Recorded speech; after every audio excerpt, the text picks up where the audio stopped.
Marcos Webb entrou pela porta da frente à meia-noite. Mas ele não estava sozinho. Seu coração parou. Alguém estava em seu apartamento. Ele podia ouvir. Movimento na cozinha. Água correndo. Pratos tilintando. Sua mão foi para o bolso. Cada músculo se tensionou. Ele se moveu pelo corredor. A luz da cozinha estava acesa. Brilhante. Clínica. E lá na sua pia estava uma mulher. Lavando seus pratos. De costas para ele. Cabelo escuro preso. Blazer caro jogado sobre sua cadeira de cozinha gasta. Ela se viru. Sus alhas se encontra. A respercao de Marcus Peru. Era Victoria Ashford. A CEO. A mulher cujo rosto estava no prejudicar empresa. A mulher com quem ele nunca havia feito contato visual trace anos trabalhando para sua empresa. Ela estava sua cozinha. Lavando suas lucas. À meia-noite. Sr. Webb, Victoria diz suavemente. Sua voz tremia. Eu sei que isso não é o que você esperava. Marcus não conseguia se mover. Não conseguia falar. Eu vim aqui porque preciso te contar a verdade. Victoria continua. Eu não poderia fazer isso no escritório. Não poderia enviar e-mail. Eu tinha que olhar nos alhas e te dizer o que foi feito com você. Como você entra na minha casa? A voz de Marcus saiu aguda. Irritada. Violada. Se o senhorio me do a chave. Victoria colocou o prato devagar. Eu disse a ele que era uma emergência de empresa. Isso é algum tipo de truque de PR corporativo? Marcus do passo mais perto. Sua mente acelerada. Você é a CEO. Você não visita funcionários. Você não limpa suas cozinhas. Não. As mãos de Victoria estavam tremendo agora. Eu não. E esse é o problema. Ela puxou uma cadeira e esse santo. Sus ombros de sabram como esse estives carregando algo pesado demais para suportar. 3 dias atrás, eu estava revisando os arquivos do Departamento, Victoria diz. Trabalhou de rotina. Mas enteo percebi algo errado. Números que não batiam. Salarios que não correspondiam às horas trabalhadas.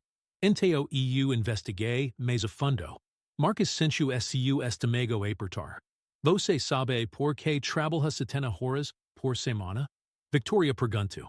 A pergunta para não ar como uma lâmina. Por que estamos com falta de pessoal? Marcus respondeu. Mas sua voz já não estava mais certa. Você não está com falta de pessoal. Victoria diz friamente. Seu gerente, Jeremy, tem criado funcionários fantasmas. Trabalhadores que não existem. Ele tem colocado seus salários por 3 anos. Mais de $250,000. Marcus seguro o balcão. E enquanto ele está roubando, Victoria continua. Ele está fazendo você cobrar o trabalho de 4 pessoas. Porque você é o único bom o suficiente para realmente fazer isso sem que ninguém perceba. As palavras atingirão como socos. Isso não é tudo. Victoria diz, sua voz falhando. Suas avaliações de desempenho. As que te mente impresso. Elas são falsas. Sua verdadeira classificação de eficiência 8.7 de 10. Isso é exceptional. Mas o Jeremy tem te reportado com 3.2%. Ele te fez parecer incompetente para te manter submisso. Marcus sentiu a sala inclinar. 3 anos. 70 horas por semana. Perdendo o aniversário do Isaiah. Perdendo conferências escolares. Desabando no sofá à noite. Exausto demais para ficar acordado. E tudo era uma mentira. 3 anos. Marcus sussurrou. 3 anos acreditando que eu não era bom o suficiente. Eu sei. Victoria diz. E lágrimas escorrem pelo seu rosto. Eu deveria ter percebido. Eu deveria ter sabido. Mas eu não soube. Eu estava muito focada nas margens de lucro para ver o que estava realmente acontecendo com as pessoas que tornam esses lucros possíveis. Quando você descobriu? Marcus perguntou. 3 dias atrás. E você o demitiu. Ontem de manhã, eu o confrontei. ele negatudo, inteo eu true auditores forenses, os alhas de victoria brillarum deriva, ad onomatard, eu tinitudo, emails, registros bancarios, provas, ele esta demitido, ele esta enfrentando accusicos criminais, Marcus queria sentir alivio, queria esse sentir justificado, mas tudo o que sentia era vazio, mas aqui esta o que realmente me quebrou, Victoria diz, levantando esse. Passi a noite passada revisando todos os departamentos. Cadam deles, Jeremy neo esta sozinho. Ha quators gerens fazendo exatamente o que ele está fazendo. Quators. Eles estão fazendo isso sob minha supervisão porque eu construí sistema que permite isso. Ela se aproximou. Eu construí uma empresa onde os executivos neo vim pessoas. Onde eles só vim números.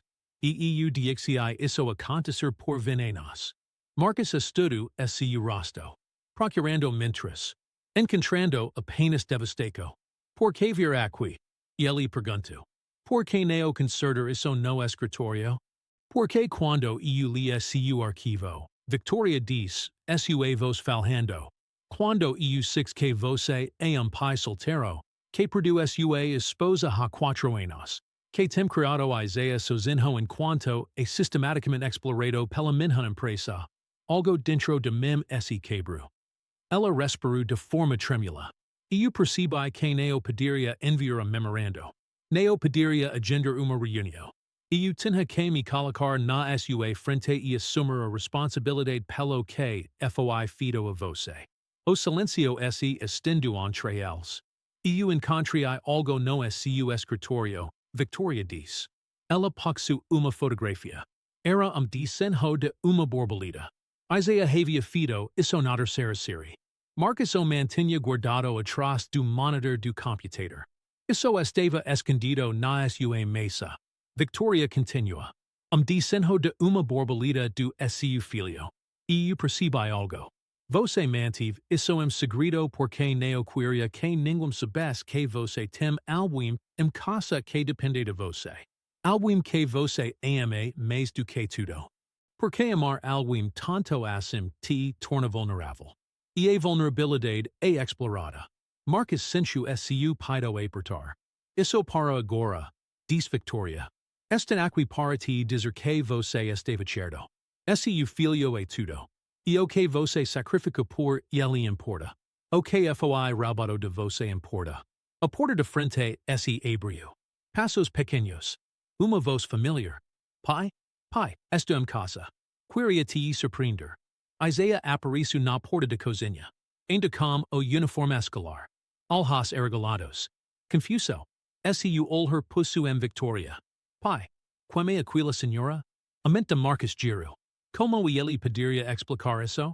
Como poderia dizer ao filho que o CEO da empresa que tem roubado deles apareceu à meia-noite para confessar? Isaiah, esta é Victoria, diz Marcus cuidadosamente. Ela trabalha na minha empresa. Você parece triste, diz Isaiah, estudando Victoria com brutal honestidade. Por que você está triste? A expresso de Victoria mudou completamente. Ela sorriu, mas era frágil. Eu dixi algumas pessoas tristes, ela diz. Sem querer. E está tentando consertar isso. E se isso sente seriamente. Meu professor diz que de culpa é a palavra mais importante. Você pediu desculpas? Está tentando, Victoria sussurrou. A meida Marcus apareceu na porta, com uma expresso severa. Ela leu a situação segundos. Bem, ela diz devagar. Isso é interessante. E se vamos. É hora de você ir para a cama. Você tem escola amanhã. Mas pai, vamos, querido. Disse sua avó, linkando a Marcus olhar que permitia que eles discutiriam isso mais tarde. Depois que saíram, o apartamento ficou silêncio. Marcus se virou para Victoria. O que você quer de mim? Nada que você não queira dar, Victoria disse. Mas estou oferecendo algo. Restituição total. 3 anos de salários atrasados no valor que você deveria ter ganho. Isso é aproximadamente $180 mil. A cabeça de Marcus Giro. $180 mil. Uma nova posicao, Victoria continua. Diretor de Operações. Você supervisionara a reestruturação de todos os nossos protocolos. Certificação de que isso nunca aconteça novamente. Victoria, neo tenho. Você tem 3 anos da experiência gerenciando departamento projetado para falhar. E você neo falhou. Você sobreviveu. Na verdade, você prosperou. Apenas sem crédito. Ela encontrou os alhos dele. Você é mais do que qualificado. E o que você ganha com isso? Marcus perguntou. Qual é a narrativa aqui? A narrativa, Victoria disse vos baixa. E que eu falhei. E está passando meio tempo corrigindo isso. Sem comunicado, imprensa. Sem anuncio. Apenas as pessoas afetadas. Marcus se moveu para a janela. Do lado de fora, as luzes de cidade se estendiam sem fim. Quantos outros funcionários estavam lá fora agora? Trabalhando 70 horas por semana. Acreditando que não eram bons o suficiente. Sacrificando suas famílias por empresas que não os viam. Eu preciso de tempo, Marcus diz. Para pensar sobre isso. Leave to do o tempo que precisar, Victoria diz. Ela reuniu suas coisas. Vou pedir AORH para enviar os detalhes. Sem abdicação. Ela se moveu de rico à porta, ente o Peru. O filho me pergunta se eu pedi desculpas, Victoria diz. A verdade é que não tenho certeza se pedido de desculpas é o suficiente. Mas é tudo o que tenho. E espero que seja comigo. Depois que ela saiu, Marcus ficou sozinho sua cozinha. Na mesa, estavam 3 documentos. Primeiro, uma carta de desculpas de Victoria, escrita à mão. Segundo, a carta de oferta. Diretor de Operações. Salário, 185.000 Brazilian reais. Beneficios, horarios razoáveis. Terceiro, uma autorização de transferência bancária. 180.000 Brazilian reais. Já processada. Eficaz imediatamente. Marcus encarou os números. Ele pediria quitar seu apartamento. Pediria levar Isaiah a algum lugar. Pediria respirar pela primeira vez 3 anos. Mas algo mais estava acontecendo dentro dele. Algo que ele não esperava. Ele não estava mais apenas com raiva. Ele estava confuso. Porque Victoria Ashford havia aparecido à meia-noite. Havia confessado. Havia estado sua cozinha e assumido a responsabilidade sem desculpas. Havia oferecido uma mudança real, não teatro corporativo. Quem faz isso? Na manhã seguinte, Marcus não foi trabalhar. Ele ligou para seu supervisor e disse que precisava de pessoal. Então ele ligou para ORH e pediu que marcassem uma reunião com Victoria. Não para aceitar ou recusar. Apenas para conversar. Eles se encontraram uma cafeteria, não no escritório. Victoria já estava lá, sentada uma mesa no canto, parecendo que não tinha dormido. Provavelmente não tinha. Obrigada por se encontrar comigo. Ela disse enquanto Marcus se sentava. Ele a transferência bancária, disse Marcus. O dinheiro é real. Você realmente fez isso? Sim. Por quê? Você poderia ter oferecido aumento e chamado de justo. Você poderia ter me promovido sem o pagamento retroativo. Por que tudo isso? Victoria respira fundo. Porque eu tentei calcular quanto valem 3 anos de sua vida. Seu tempo com seu filho. Sua sorte. Sua paz de espírito. E percebi que não há número alto o suficiente. Então eu dei o que pude. Marcus estudo. E posicao, o papel de supervisor. Eu realmente preciso de sua ajuda, disse Victoria. A empresa precisa de alguém que entenda como estar do outro lado da exploração. Alguém que lutar para garantir que isso não aconteça novamente. E eu estragar tudo. Então consertamos juntos, disse Victoria simplesmente. Algo mudo Marcus então. Não exatamente perdeu. Mas uma fissura na parede que ele havia construído seu redor. Uma possibilidade de que talvez, apenas talvez, isso fosse real. Eu faria isso, Dis Marcus. Apozikeo. Asmodancus. Tudo isso. Mas com uma condição. Diga. Nada de linguagem corporativa. Nem movimento de relacos públicos. Se vamos mudar esta empresa. Fazemos isso em silencio. Para as pessoas, neo para a manchete. Os alhas de Victoria se interim de lágrimas. Fachado. As semanas que se seguirão formam chaos. Marcus e Victoria passaram horas juntos revisando arquivos do departamento, identificando mais corrupto, construindo novas medidas de responsabilidade. Eles discordarão sobre a estratégia, mas trabalharão de verdade. E lentamente, Marcus percebeu algo. Victoria não estava apenas tentando consertar sua culpa. Ela estava tentando se tornar alguém diferente. Alguém que realmente vai às pessoas. Como pequeno. Ela perguntava a Marcus sobre a ideia. Não de uma forma interessada corporativamente, mas genuinamente. Como realmente se importas. E Marcus contava histórias. Sobre o projeto de ciências de seu filho. Seu livro favorito. A maneira como ele ainda perguntava sobre a meias vezes. E como Marcus tentava explicar que algumas pessoas veio para o seu. Mas isso não significa que elas param de amar você. E Victoria ouvia. Realmente ouvia. Uma noite, depois de uma sessão de estratégia tardia, Marcus convidou Victoria para jantar. Apenas ele, Isaiah e ela. Nada formal. Apenas jantar em família. Victoria apareceu nervosa, segurando uma pilha de quadrinhos que achava que Isaiah poderia gastar. Isaiah abriu a porta e a encarou.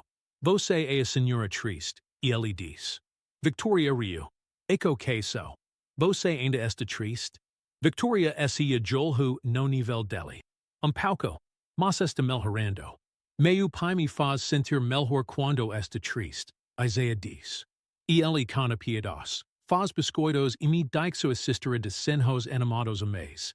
Isso parece uma boa estratégia, disse Victoria. Você quer tentar. E assim, Isaiah pegou a mão dela e a leva para a cozinha. O jantar foi caótico. Victoria climou o pau de alho. Isaiah derramou suco duas vezes. Marcus riu, realmente riu, pela primeira vez em nós. Depois que Isaiah foi para a cama, Marcus e Victoria se sentaram na escada do incêndio do lado de fora do apartamento dele. E ele me chama de Vicky, disse Victoria suavemente. Só uma vez, mas ele chamou. Isso é ok. Mas do que ok, disse Victoria. Ela se virou para encará-lo. Marcus, eu preciso te contar uma coisa.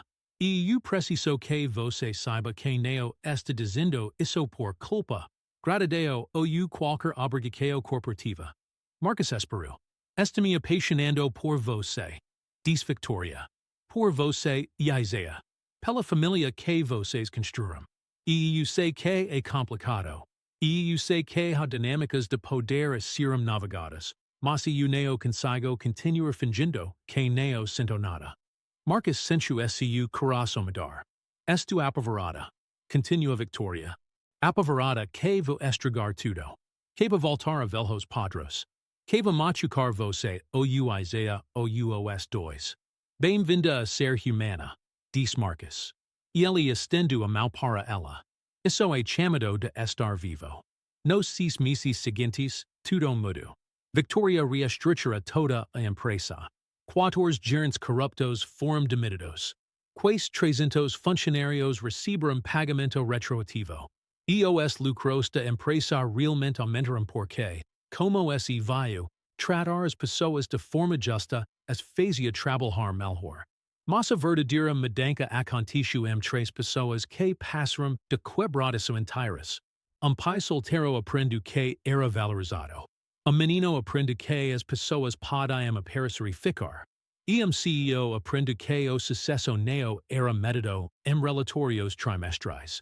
Era medido nos olhos de uma criança que olhava para ela e via alguém por quem valia a pena ficar. No 7º MES, Marcus e Victoria se mudaram juntos. Sem pressa, apenas construindo. Devagar. Com cuidado. No MES, Victoria convidou Marcus para jantar. Ela tinha cozinhado. Terrivelmente, mas ela tinha tenido.